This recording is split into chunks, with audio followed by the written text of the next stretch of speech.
Hello and welcome to another episode of Earth911's Sustainability in Your Ear, the podcast conversation with a changemaker working to accelerate the transition to a sustainable carbon-neutral society. I'm your host, Mitch Ratcliffe. Carbon dioxide is humanity's most pressing problem. Since the dawn of the industrial era, about 250 years ago, humans have pumped more than 1.5 trillion tons of CO2 into the atmosphere, warming the planet by 1.8 degrees Fahrenheit and bringing on the climate crisis. In addition to reducing emissions to zero, we need to remove this CO2 to start to cool the planet and return it to the temperatures in which we and the rest of the species on the planet evolved. And our food production, even our yards and gardens, can play a role. Our guest today is Ben Cloud, CEO of Biodel AG, a Maricopa, Arizona company that recently introduced Sequester, a soil treatment that restores the soil's ability to capture and hold CO2 that also promotes improved plant growth. Sequester is available for farming applications and even for home use. A $12.81 8-ounce bottle of Sequester can be used to improve the carbon sequestration capability of up to 2,500 square feet of your lawn or your garden. It's produced using a blend of cyanobacteria, the source of much of the breathable oxygen on our planet. In addition to helping capture carbon, Sequester reputedly reduces water consumption, salinity, and nitrogen use by 30%. There's a lot to discuss, so let's get into it. You can learn more about Sequester at sequester.ag. That's sequester.ag. Welcome to the show, Ben. How are you doing today? Really good, Mitch. Thanks for having me. Well, thanks for taking the time to talk with us about Sequester. You guys launched this in September, and it was really interesting. So we wanted to get you on the show and talk about it. Can you tell us how Sequester works and what functions in the soil that it restores? Yes, I'm glad to. Sequester rapidly restores soil health and function. And so, the key functions that we are looking for are cycling water, cycling nutrients, cycling salts even, and most importantly, cycling carbon. Well, how does the Sequester bind and hold carbon in the soil? This is obviously a natural process. It's well understood, but how does it change that process? Well, so the primary ingredient in Sequester is several strains of cyanobacteria. Mm-hmm. And cyanobacteria are really the most powerful microorganisms in the soil when it comes to soil health and function. They are photosynthetic autotrophs, which means they bring their own energy to the game, and they're really effective at rapidly reestablishing the soil's microbial biomass, which relates to those four essential functions that we're trying to impact. So has the way we have treated fields and yards for the past 150 years killed a lot of the cyanobacteria? Is it missing, or is this additive to what is already there? Certainly, our methods applying synthetic fertility and chemicals and things of that nature have been tremendously antagonistic to the microbial world, to the point that when it ceases to function, you start seeing an accumulation of salts building up in the soil. You have to continue to add more and more fertility products in order to keep things growing well. And of course, then that has the repercussions of environmental impact due to runoff and percolation through the soil profile into our groundwater, all of those factors. So cyanobacteria through Sequester, when we're increasing those numbers in the soil that are already existing, but we're enhancing, it has a pretty dramatic effect on the soil's ability to create the environment for that microbial activity to restore. So how does a cyanobacteria treatment like this change the use of water in the soil? And your site talks about a 30% reduction in water consumption. So how does that happen? Well, there's two ways. Number one is that when you reduce salinity, and so salinity has the impact of requiring greater energy and for the plant to take up water. Literally cell to cell, there's a restriction that builds, And so it keeps plants in a more dehydrated level, even though there might be a lot of water around it, just due to the salinity concentration. So reducing salinity actually improves the ability of the plant to take up the water that is there, which is in essence a savings. The other part of it is that it really aggressively aggregates the soil particles so that the moisture holding capacity within the soil profile is increased substantially. So when you talk about desalinization, what happens to the salts that are built up in the soil when you treat it? Are they broken down by the cyanobacteria, or are they somehow sequestered themselves? Yeah, that's what's really interesting about cyanobacteria in particular, is their ability to literally convert sodium ions into a calcium ion. Mm-hmm. And so it goes from something that's detrimental to the plant to something that's actually positive for the plant. And it can do this very rapidly. And so that's why Sequester as a product is really essential in managing that restoration process of soil health. Well, I've experimented with things like azomite soil to improve the carbon capture of my garden in the past, and I'm really interested in using Sequester. For the home user, somebody looking at their yard or garden, what's involved in applying the Sequester? Is it sprayed on? Is it attached to a hose? How do you do it? Well, it's a liquid product, so it's you just simply blend it with a little bit of water and apply it with a sprayer. Okay. Or if you have an ability with your irrigation system to inject into that, you can do that as well. The key thing is that you get the essential amount into the soil profile to see the benefits. And how often do you need to use Sequester? Is it a once a year or a multi-time application? The most ideal time to apply is always springtime. Mm-hmm. For example, if we're growing crops, you want to apply it at planting, even directly on the seed. But if you're growing at home or have a garden, apply it at planting there, and then come back after the crop emerges or a little later in the spring or early summer and apply again, just to help maintain those microbial numbers and function. Anything microbial is going to take a period of time to move from being in a depleted state, low soil organic matter conditions, into something that's much more improved and able to function. So you got to give it a little bit of time to perform. So if you were to use this over the course of several years, have you established how much more productive the soil is? Say after I've done this for 3 years, am I looking at a 30%, just to pick the number that you guys have used repeatedly, improvement in the yield of my garden, for instance? Well, where it pays off is the average yields. Okay. So because your soil is functional and in more of a healthy state, you're able to deal with what are called the abiotic stresses that plants endure from weather conditions or severe drought conditions, things of that nature, even insect pressure and the like. And so when the plant or the crop is able to withstand those conditions, on average, year over year, maintain a higher average yield. Now, thinking about the suite of things that I might use to treat my yard or my crops as a farmer, is there anything that I would be able to stop using, or because I use Sequester, or is this literally something that instead of using the chemical fertilizers that people have used in the past, you can switch to this? So what's the trade-off, if there is one? Yeah, the whole regenerative world opens up to one who uses our type of product and other similar products that are out there. And so we like to call it the 30-30-30 program, as you refer to the 30% number.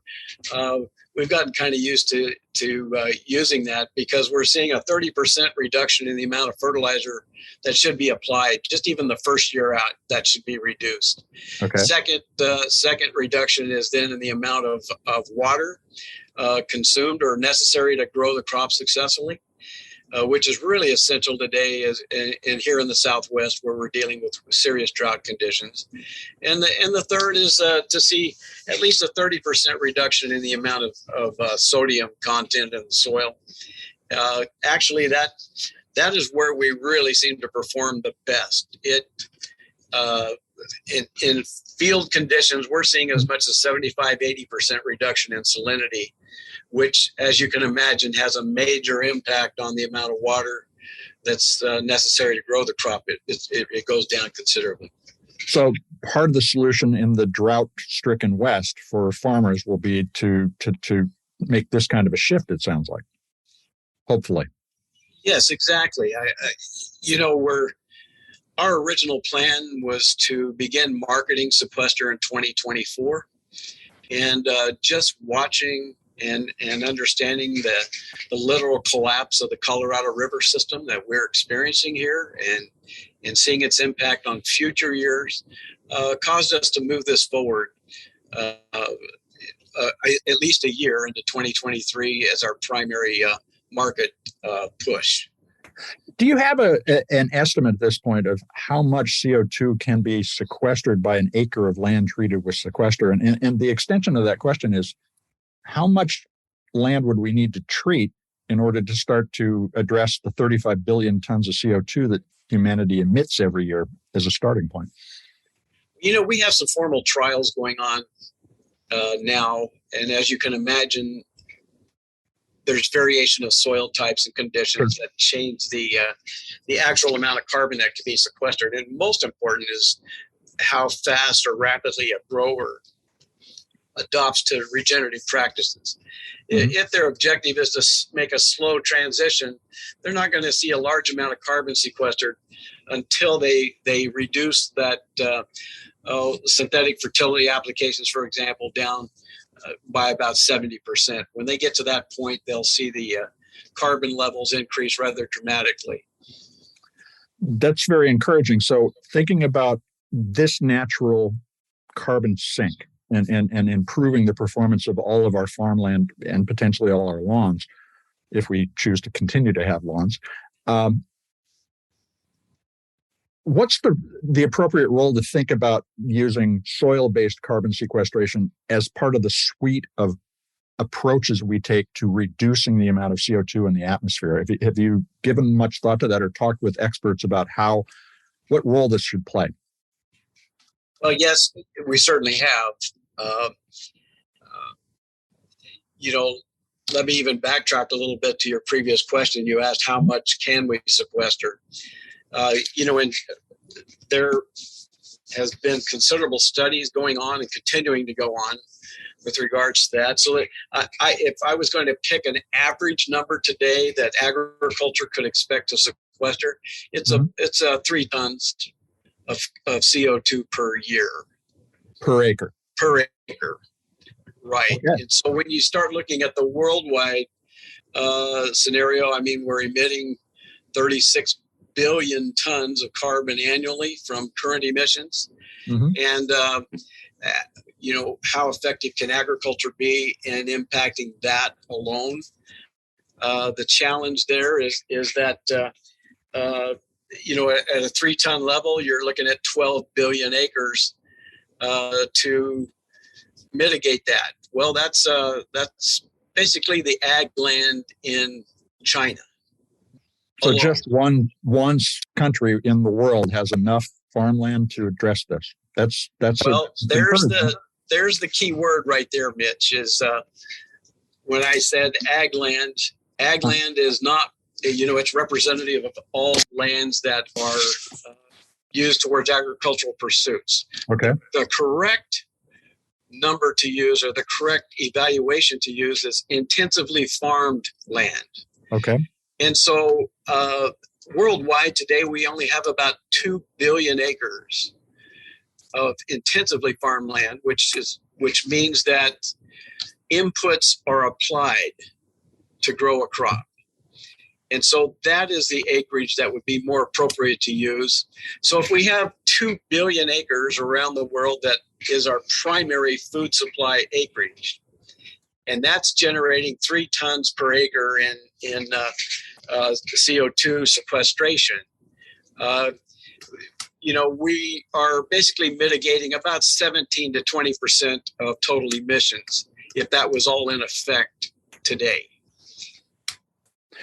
I want to take a quick commercial break. I want to come back and talk a little more about that particular question. We'll be right back.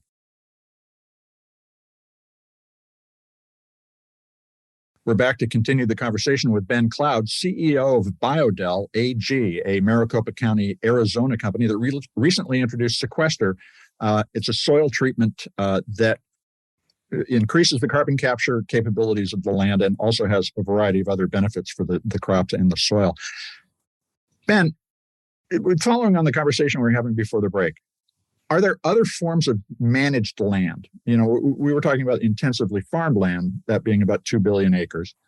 But are there other forms of managed land that we could treat with Sequester to expand these carbon benefits? Well, yes, there certainly is. And it would be forest land and range land. Obviously, there's many acres of that. But its ability to sequester carbon is at a lower rate per acre than the intensive farmland. As to whether it's practical for those users to utilize Sequester is something they have to consider for each operation. But it can certainly help to promote the restoration of soil function where it's been lost. And probably the best method on those lands is grazing.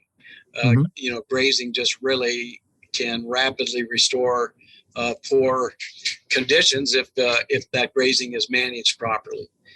So I would refer you to like the savory method and approaches like that are highly effective in sequestering a lot of carbon and improving the conditions and production capability of those lands. Well, and we've had the Savory Institute on the show before, so it's great to hear that that's something that's already in discussion. Now, Sequester is a regenerative agriculture tool. Are you working to get that kind of a certification so that farmers will also be able to carry the benefit and communicate the benefit to their customers in the future? Well, there's not really a certification requirement, but certainly that's where we are promoting this product into the marketplace. It is a regenerative tool. When a farm operator, for example, is considering what they can do to restore soil function and the like, I would break it down into really 4 categories that they have to consider.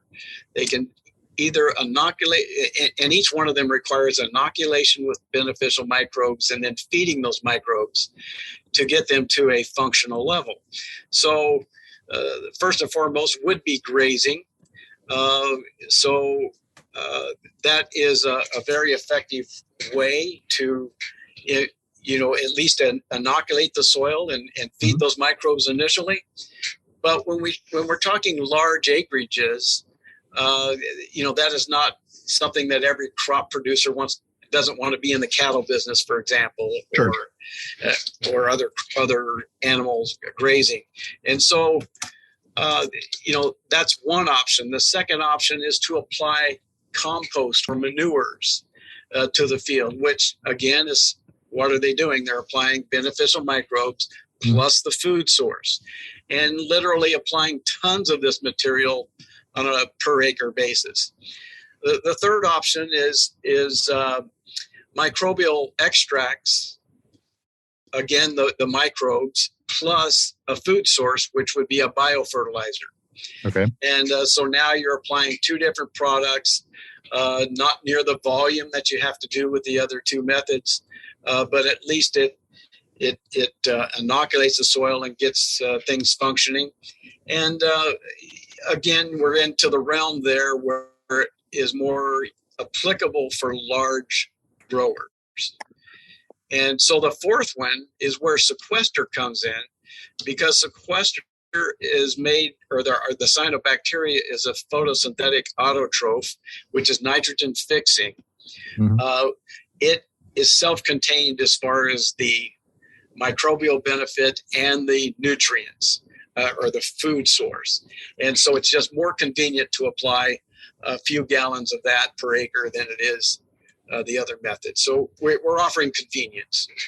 And do you see large scale ag companies thinking about how to switch from the petrochemical based fertilizers and treatments they've been using to this? Are they thinking regeneration at this point and coming to you to talk about it? They are definitely thinking it and exploring all of the options. And here's the challenge. If you think about it today, we've got in the U.S., for example, we have 400 million intensively farmed acres that produce the vast majority of the food we consume. Mm-hmm. Right now, about 20 million acres, or about 5% of that total, would be categorized under the regenerative approach, which is primarily crops grown to organic standards. Mm-hmm. Even though regenerative is not an organic standard, but it's it uses the same principle of soil health as the foundation of crop production. And so the remaining 95% of the acreage that is currently under conventional operating methods, that's what's got to transition here over the next 30 years or so. Okay. And so when we're looking at product concepts like Sequester, we're looking to provide a tool that large-scale growers can easily adopt into their current farming program, utilizing the same equipment they have on hand without major modification or what they would consider to be risk factors to their current enterprise. And so that's where the future benefit of regenerative is going to come from. It's those larger commercial growers that need to transition. Now, you mentioned the idea of removing the legacy anthropogenic CO2, and that, I think, creates an entirely new line of revenue for farmers over the course of the next 50 to 100 years until we get back to the 350 parts per million we started with, or a little lower.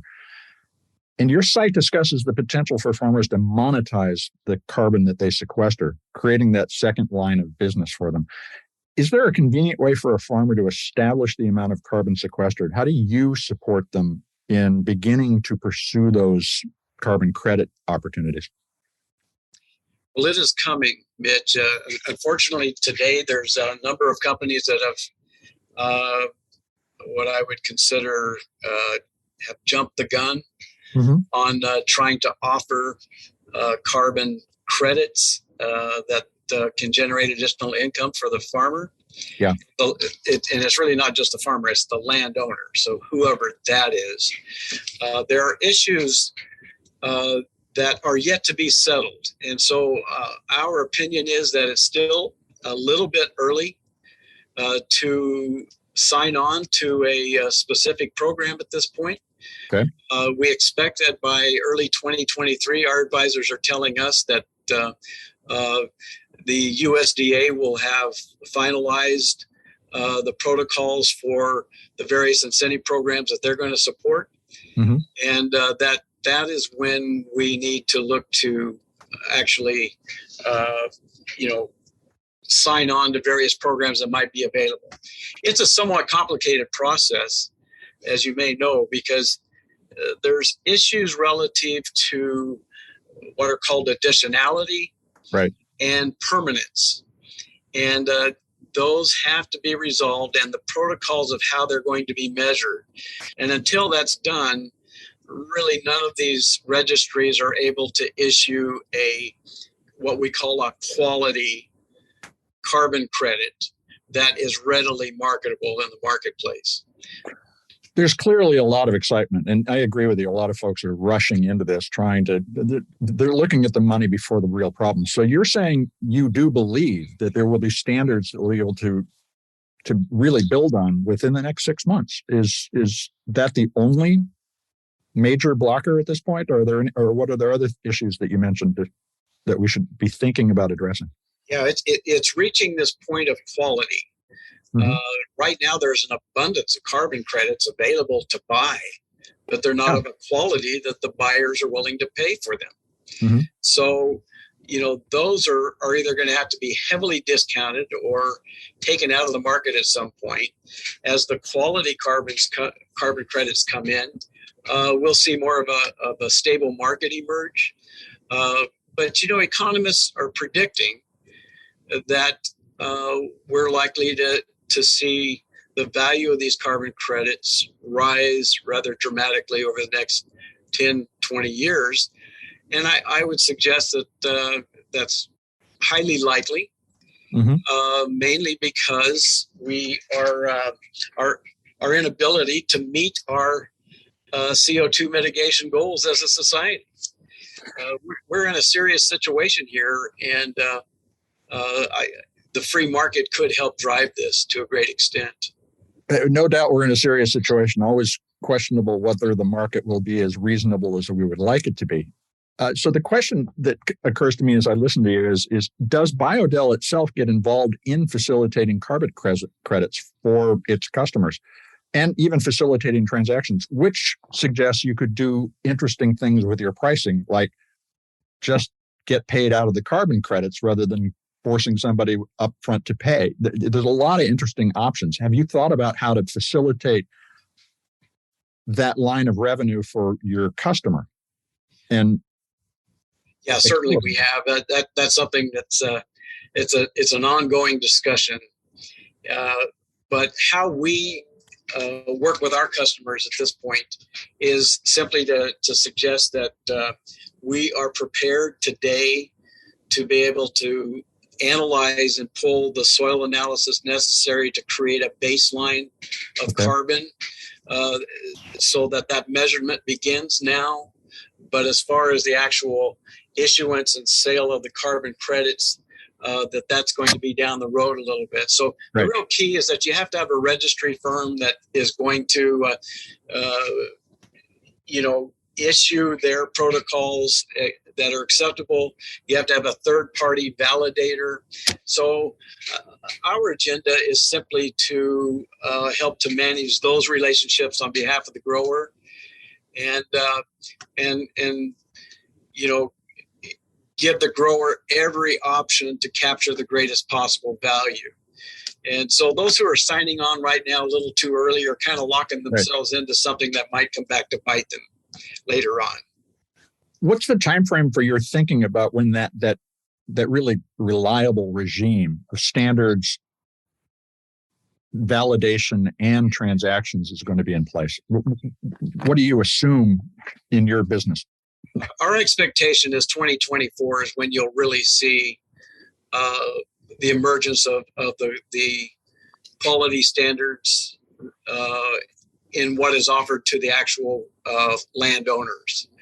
And so at that point they can sign on, or again, back to the measurement concept, as long as we are using or are in compliance with the protocols of measurement, we can then refer back to that, and we might be 5 years down the road before we actually sign on to a registry and try to capture value for those credits. But it is coming. Again, very encouraging to hear that. And so many of our guests talk about the fact that we are really literally on the cusp of this transition to an environment where we'll both be drawing down CO2 and there will be a financial incentive for doing so. So the question that follows is, should a homeowner also be thinking about, particularly if they have a large lawn, an acre, monetizing CO2 as well? I mean, that could be good for $350, $500 a year in carbon credits at 3,000 pounds per acre. Yes, but the cost of analyzing that and getting it into a marketable form is at least today rather excessive. Yeah. And so I don't think it's going to be an option for individual homeowners or even small farm owners that are like, have an orchard out back that's an acre or two. Okay. Just to be blunt about it, the economic incentives are not there. However, I would suggest that residential homeowners and small farm owners tend to be more driven by the opportunity to do their part, right, sequestering carbon, than farmers are, who are really driven by the economics of water savings and fertilizer savings and the like. So that doesn't mean that there won't be opportunities arise, but we're not seeing it today, and I'm not sure we will. Well, and to your point, I think it's incumbent on all of us to do our part. And if we can do it for $12.81 for 2,500 square feet, not a bad investment if it produces a good return. Exactly. Ben, how can folks learn more about Sequester, buy it? Is it all online at this point, or can you get it in any of the major home stores? Yeah, no, it's all online at this point. Customers or those interested can go to our website at it's www.sequester.ag. And for those who are interested to even invest in this sector, we have a current WeFunder crowdfunding offering going on. Really? Okay. Yeah, so it's we're trying to bring in a few extra dollars to really build our market promotion into the marketplace going forward. And so that's available at wefunder.com. And then you would just enter in Biodel AG. And you can see what that's all about too. So I hope people will take a look at it. Well, thank you very much, Ben, for spending some time with us today. Thank you, Mitch. Appreciate it. We've been speaking with Ben Cloud. He's the CEO of Biodel AG. They're based in Maricopa, Arizona. And they recently introduced Sequester, a cyanobacteria-based soil supplement that can help capture and store CO2 while reducing water requirements and improving plant growth. You know, the potential to capture 3,000 pounds of CO2 per acre of farmland each year, especially while supporting regenerative agricultural practices, is very encouraging. And if homeowners add their efforts using carbon capture enhancing treatments like Sequester on some of the 40 million square acres of lawns in the United States, that can help reduce, first, human CO2 impacts on an annual basis, and ultimately potentially lead to the drawdown of CO2 and an end to the climate crisis. This is just one tool in the quiver, but we don't have to wait for carbon credit markets to create incentives if we've really committed ourselves to reducing emissions. So perhaps Sequester is one of the answers you can try at home. And if you're involved in agriculture, consider it for your fields. Will you take a few minutes to share this show with your friends, family, neighbors, and coworkers? We would sure appreciate it. You can be the amplifier that spreads more ideas so that we create less waste and start to restore the environment. Please let folks know you can find sustainability in your ear on Apple Podcasts, Spotify, iHeartRadio, Audible, and all the other fine purveyors of podcast goodness. I will really appreciate your support. Thank you. I'm Mitch Ratcliffe. We're going to be back with another innovator interview soon. In the meantime, folks, take care of yourself, take care of one another, and let's all take care of this beautiful planet of ours. Have a green day.